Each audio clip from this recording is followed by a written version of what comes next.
Hi, praise be to God. The word of the Lord today is about self-confidence. Self-confidence is important in one's life because it conquers fear. People who are self-confident tend to produce wonderful works. However, too much self-confidence is not good.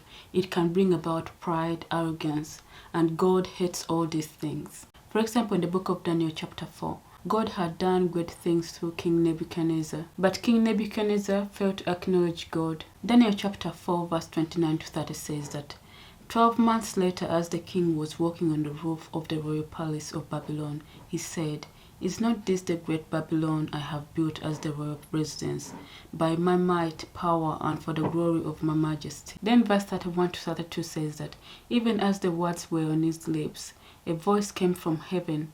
"This is what is decreed for you, King Nebuchadnezzar. Your royal authority has been taken away from you. You will be driven away from people and will live with the wild animals. You will eat grass like the ox. 7 times will pass by for you until you acknowledge that the Most High is sovereign over all kingdoms on the earth and gives them to whoever he wishes." Verse 33 then says that immediately what had been said about Nebuchadnezzar was fulfilled. He was driven away from people and ate grass like the ox.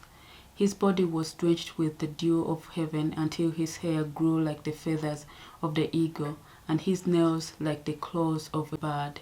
In verse 34, the word of God says that, "At the end of that time, I, Nebuchadnezzar, raised my eyes towards heaven and my sanity was restored. Then I praised the Most High. I honored and glorified him who lives forever." Notice that God was in control over King Nebuchadnezzar's mind all along. But King Nebuchadnezzar was so confident in himself that he failed to recognize what God was doing in his life. So God gave him a mind of an animal to show him that it was God all along who was in control over his life.